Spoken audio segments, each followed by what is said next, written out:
Hey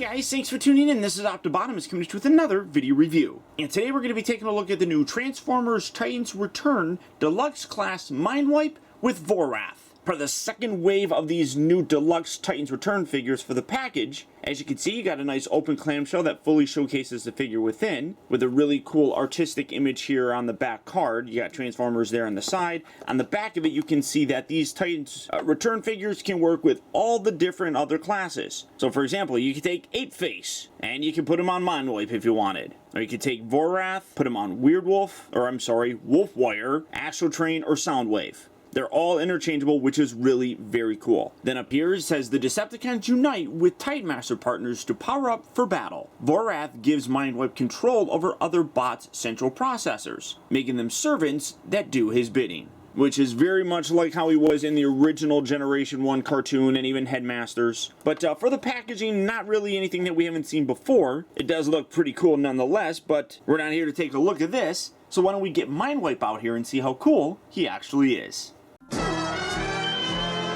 Alright guys, so here we have Mindwipe opened up and out of its packaging. And just like all the new Titans Return figures, with the exception of the Titan Master ones, you get this nice collector card with a really cool artistic image of Mindwipe. It says Titans Return on the side. On the back of it, you can see Mindwipe's power and how it increases with Vorath actually attaching to him. Again, really nice kind of throwback to the way the original G1 toys were, you know, both in terms of displaying the tech specs and then kind of giving a graphic kind of illustration of the power increase when the actual headmasters are attached. I think that's really very cool. And again, really gorgeous art actually on there as well. And then for the figure, as you can see, Mindwipe's a bat. And I'm actually fairly impressed with how this turned out. It is, you know, a little bit strange looking, but I really think that what they did works. Now some people have complained because certain parts on this are very soft rubber. The actual wingtips right here are a very soft rubber, same with on this side. The entire head is also a softer rubber material. You can feel it kind of just flexing as you move things around. And then the little wings here on the back are also a soft rubber. But honestly, I don't think it turned out really bad. I don't know why they did it, but I think that it looks pretty good. It definitely isn't as bad as it was on Skull Smasher, and it actually feels like it's a stiffer kind of plastic. I think that they color matched fairly decently to the actual hard plastic on the rest of the body, so that looks really good. The actual bat head itself is a little bit lighter of a color than this kind of rust sort of color that's on them. Same thing here with the wings themselves, but one thing I'm really impressed with is the amount of detail that they actually got into the bat head itself. Coming in here to take a little bit closer of a look at that, there's some really good molded detail throughout that entire thing. You can see some nice paint kind of fade going there with the ears as well, some nice coloring in the eyes. You can see his mouth does open, and you can do like, blind as a bat in battle you are, blind as a bat in battle, something like that. Something he said in the Japanese series. It was just weird, but you can see that he actually has a tongue on the inside there. I don't know how that's coming across. And then you can see some nice silver that's actually painted for his teeth. But overall, like I said, real good detail on that. I'm really impressed with it. Same thing here with the wings themselves. These little tiny ones, which, you know, kind of replicate these, but in a smaller capacity while he's in his robot mode. But great detail on there as well. Just overall, when you look at the sculpting on this entire thing, some really nice kind of sculpted detail put through all the entire thing, and the coloring on here does look really nice. I mean, it's very simple, but you got this kind of reddish brown color in there. You got a very nice purple color. You got a very clear lucent pink kind of coffin looking thing, which is kind of funny because he's, you know, he's like a vampire bat. But the overall paint detail on here, very simple, but looks really good. You can come around here to the back and you can see that he's got a little sort of tail thing. His weapon plugs in here. Now this, I think, is actually really cool. I'm going to bring in the G1 version here in just a second to show you a comparison. But like I said, you got like a little tail thing right there. So setting that there, what I absolutely love is this is the new gun. This is the G1 version. And And now let me come in a little bit here. You can see color is a little bit different, and that is actually accurate in terms of the figure as well. But this is a great update to that G1 gun. I mean, that looks really cool. I absolutely love it. Just a small touch that I think goes a long way, you know, in kind of homaging that original toy. Kudos to Hasbro for this one. Very simple, and I don't know why I'm all that excited about it, but I think that that looks great. Now, like I was talking about in terms of comparison, here he is. And here's that G1 version, and he's not going to want to stand on this table very easily because of the way that these legs are, so let me, no, it's not going to work really at all.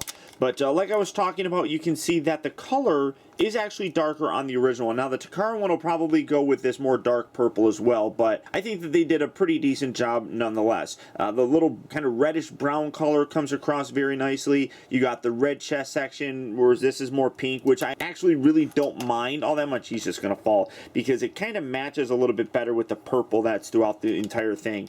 Same kind of thing here with the actual coloring for the bat head. I do kind of wish that they gave him red eyes like the original one did, but again, that's probably something that the Takara version will kind of do.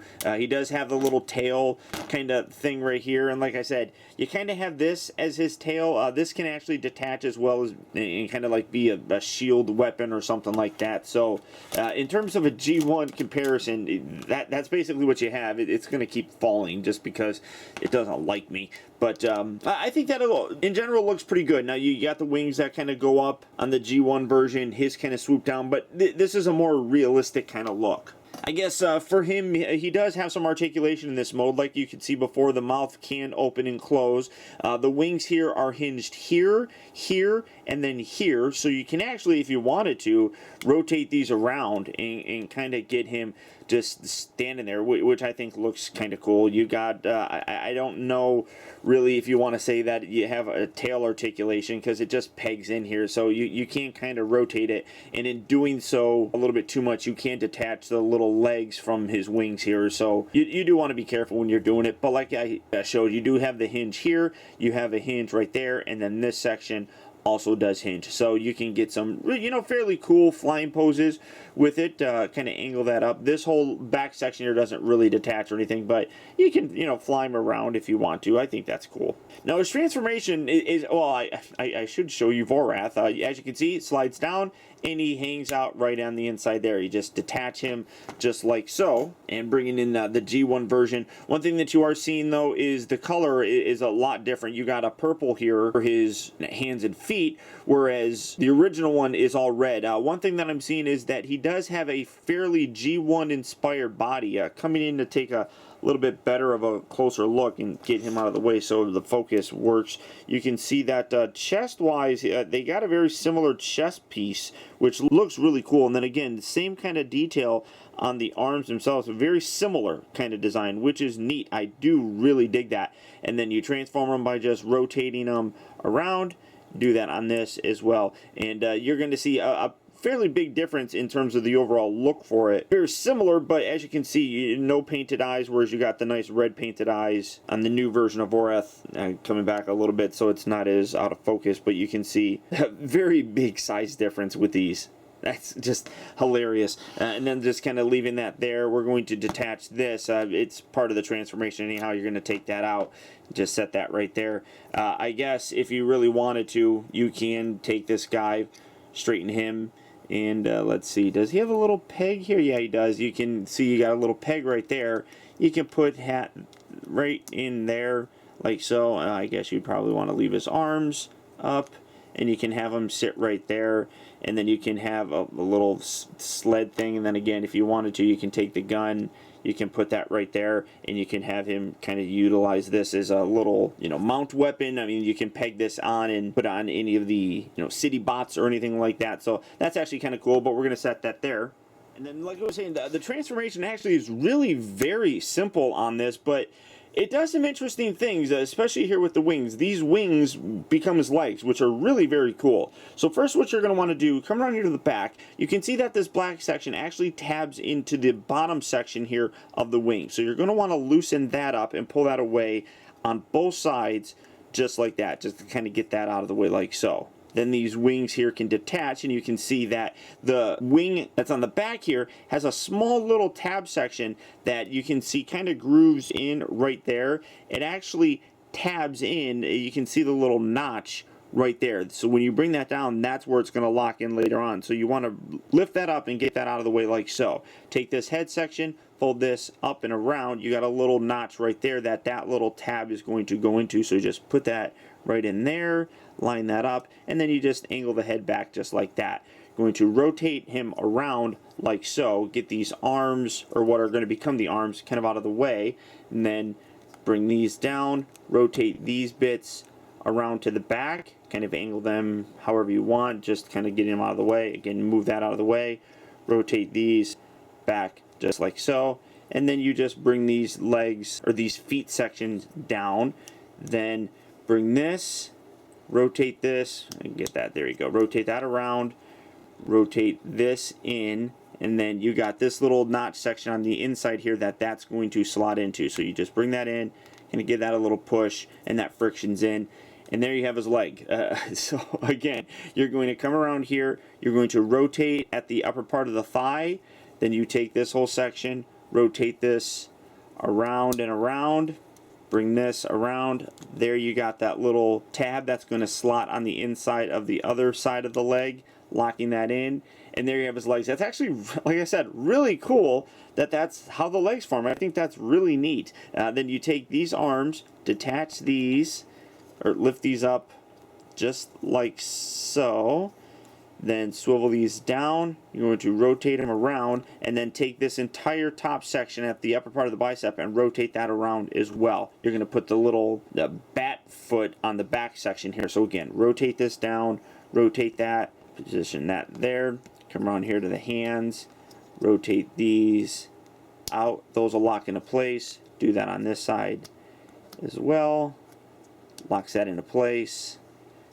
Bring that there. Then you can actually take these wings and you can put them just like that. Again, giving them a little bit more of that, actual show accurate look. And that's one thing that I was talking about is actually really cool. He's got these big wings here that actually form his legs, and then you got these other wings that are used in his robot mode. I think that's really, really neat. Just kind of keep that tucked in like so. And then you take Vorath, rotate the arms back down, spin his legs, and you just put that guy right in there. And there you have him in his robot mode. Now these are the extra weapons, obviously. You can leave it like that. You can bring this section here. You can peg that in there, give him a little bit of a claw. You can put that in his hand. Doesn't matter how you do it, just do it. And there you have him fully assembled and looking cool in his robot mode. And again, I just really feel that Hasbro is nailing it with these figures. I think this guy turned out really very, very cool looking. The little shield weapon thing here is a little bit strange. I mean, I guess you could have him hold it. You could do something like that. I don't know. I mean, that's kind of weird, to be totally honest with you. But it is what it is.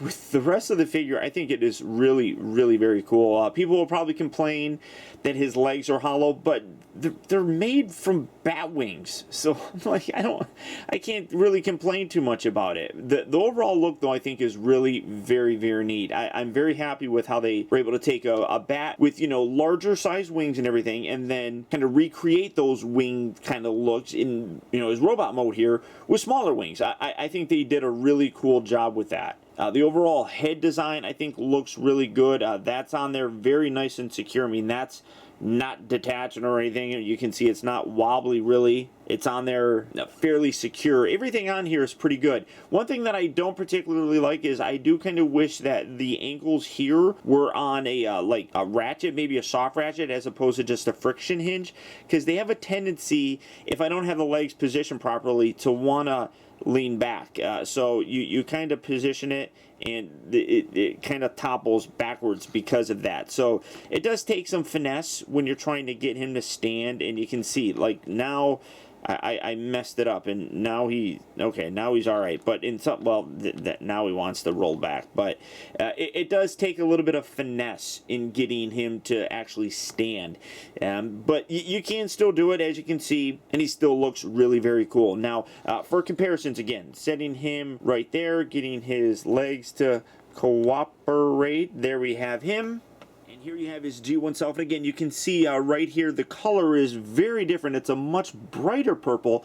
It's not bad or anything. Like I said, I do think that the Takara one will actually go with the darker color route. But I think for what you're getting here in terms of a retail toy, this is perfectly fine. You get a lot of those other similar kind of design elements. You got the chest, you got the Decepticon logo there. One thing that you can see is obviously better on the new version compared to the old one is that the wings on the old one were upside down, and that's not how it was in the actual cartoon, so this is a much better representation, obviously. Again, you got that gun. Oh, I'm dropping them. You got that gun, which matches so very nicely. I'm really happy with the homage that they were able to do here, and I do think that the overall look of the purple for, Vorat's the extra bits is better, being the color that matches the rest of the body, whereas this doesn't really match anything other than, I guess, the window right there. I think that's a much better kind of color match here, but in general, really very cool. And then for another comparison, here he is next to his other Decepticon headmaster buddy. This is Skull Cruncher, or Skull Smasher, whatever. And again, you can see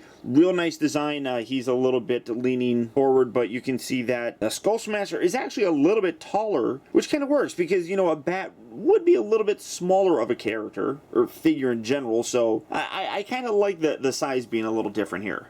And then for another comparison, for a little bit more, I guess, common of a deluxe size figure, here he is next to the Combiner Wars Sunstreaker, and as you can see, Mindwipe here is a hair taller. Not much, like a little teeny tiny bit, but he is a slightly taller figure. And then, yeah, let's have a little bit of fun. Here is Eight Face's head, taking this off just like that.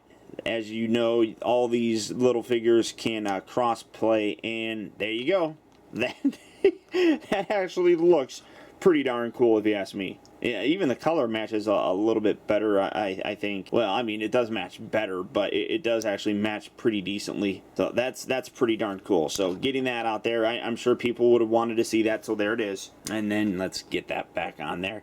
But for his articulation, getting this out of the way, as you could see, the little head here is on a ball joint, so you get that nice range of motion. It does hold on there very securely, so you can kind of get it looking left and right, up and down, sort of, and have it hold that actual pose, which is nice. Due to the transformation, he does have a hinge right here, so you get a little bit higher of a range of motion with the shoulders than you probably normally would. And then you do have a very big ball joint right here, getting a forward and back, in and out motion. You can also even pivot it a little bit in and out, which is really nice. You also do have a rotation right up here at the upper part of the bicep. You got two joints at the elbow, again, as part of the transformation, which is really very cool.